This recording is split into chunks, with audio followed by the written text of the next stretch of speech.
Assalamualaikum warahmatullahi wabarakatuh.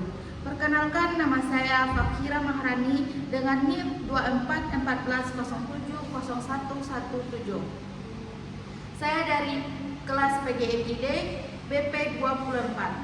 Saya akan membuat video mengajar tentang macam-macam discovery learning dan langkah-langkah discovery learning. Selamat menyaksikan. Assalamualaikum. Waalaikumsalam warahmatullahi wabarakatuh.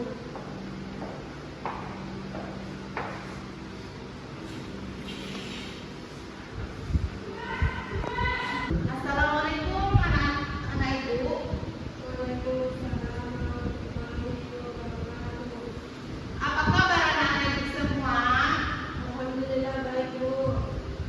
Baiklah, sebelum kita mulai pembelajaran, baiknya kita mengucapkan basmalah. Bismillahirrahmanirrahim.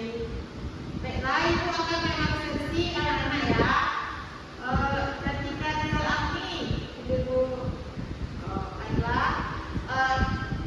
Baiklah anak-anak ibu, pada hari ini kita akan belajar tentang discovery learning. Ibu akan menjelaskannya ya.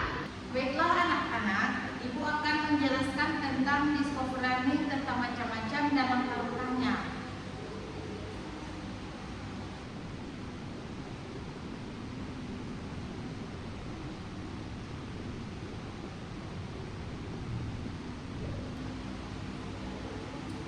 Baiklah, macam-macam discovery learning ini terbagi menjadi 3 jenis. Yang pertama yaitu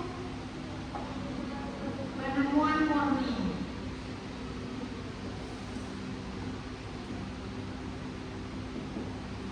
Pada pengajaran penemuan murni ini, discovery ini dalam pembelajaran terpusat pada siswa dan tidak terpusat pada guru. Siswa lah yang menentukan tujuan dan pengalaman pelajar yang diinginkan, dan guru hanya memberikan masalah dan situasi kepada siswa. Lalu siswa akan mencari fakta atau mengkaji masalah itu dan menarik kesimpulannya. Contohnya, guru akan menyediakan beberapa benda dan air. Lalu guru bertanya kenapa benda ini tenggelam atau mengapung. Lalu siswa ini melakukan percobaan. Lalu dari hasil percobaan tersebut siswa dapat menyimpulkan kenapa benda tersebut mengapung atau tenggelam tanpa penjelasan dari guru tersebut. Yang kedua yaitu finding.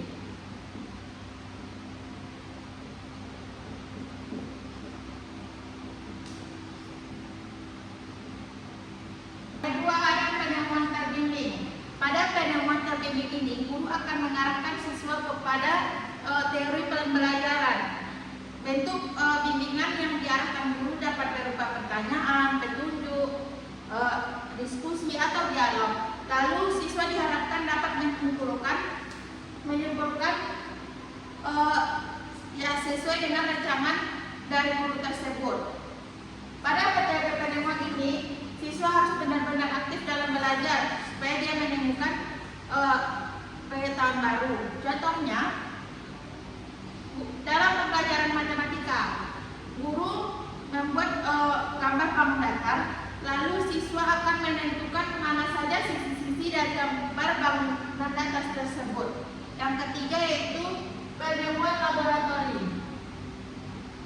Penemuan laboratori ini adalah penemuan secara langsung dengan cara mengkaji, menganalisis, merumuskan, menemukan secara induktif, dan membuat kesimpulan. Penemuan laboratori ini banyak meningkatkan keinginan siswa untuk belajar karena dalam pembelajaran dengan penemuan laboratori ini dapat berbuat kesenangan karena banyak anak-anak seusia itu yang tertarik pada pembelajaran penemuan laboratori. Contohnya, siswa diajak untuk mencoba di ruangan laboratori tentang pencahayaan. pada pertumbuhan tanaman. Lalu siswa tersebut menarik kesimpulan kenapa cahaya tersebut terpengaruh pada cahaya tersebut. Baiklah, selanjutnya kita akan masuk tentang langkah-langkah discovery learning.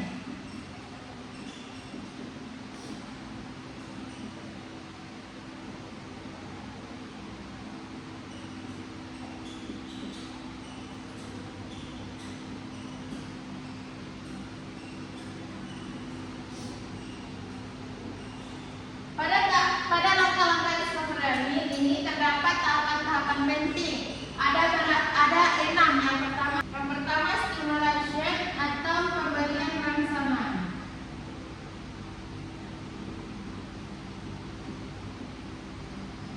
Yang pertama ada stimulation atau pemberian rangsangan. Pada tahap ini guru akan memberikan stimulus dapat berbentuk pertanyaan, gambar, fenomena, atau masalah yang terkait dengan materi tersebut agar siswa tertarik dengan apa pertanyaan yang telah diberikan oleh guru. Contohnya, guru menyediakan es batu di tempat luar kulkas, lalu es batu tersebut mencair menjadi air. Lalu siswa ini akan tertarik mencoba kenapa es batu tersebut mencair menjadi air. Lalu siswa tersebut dapat menyimpulkannya sendiri tanpa penjelasan dari guru.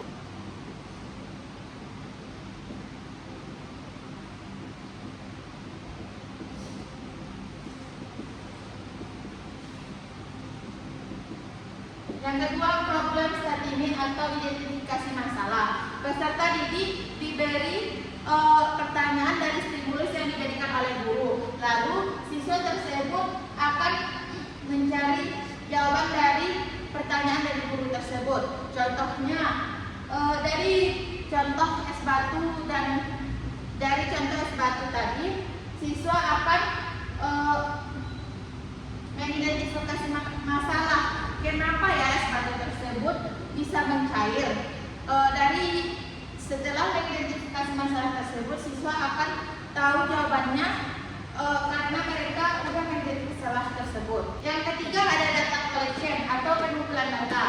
Siswa lalu mengumpulkan informasi tersebut dan dengan cara observasi, diskusi, atau melakukan eksperimen sederhana. Contohnya, pada contoh es batu tadi, siswa mencoba es batu diletakkan di ruang suhu panas dan di suhu ruang dingin. Lalu mereka membuat berapa waktu yang dibutuhkan untuk es batu yang di ruang suhu dingin dan panas. Lalu setelah disimpulkan, mereka akan menganalisis. Yang keempat, data processing atau pengolahan data. Lalu siswa tersebut akan menganalisis dan diolah sehingga menemukan hubungan antar keterkaitan hubungan tersebut. Contohnya, siswa akan melakukan perbandingan dari hasil percobaan es batu yang mana cepat mencair dan mana yang cepat meleleh dari es batu yang panas dan dingin. Lalu siswa membuatnya di tabel agar siswa mudah memahaminya. Yang kelima ada verifikasi atau pembuktian.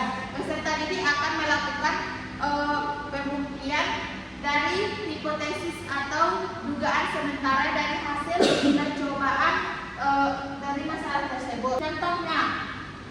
Contohnya, siswa lalu membuktikan kembali bahwasanya es batu yang di suhu ruang panas akan lebih cepat mencair daripada di suhu ruang dingin, lebih lambat mencairnya.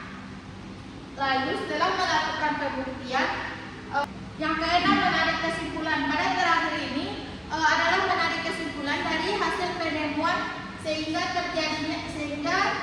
akan dapat penemuan terbaru atau pengetahuan baru. Contohnya, dari setelah percobaan atau menganalisis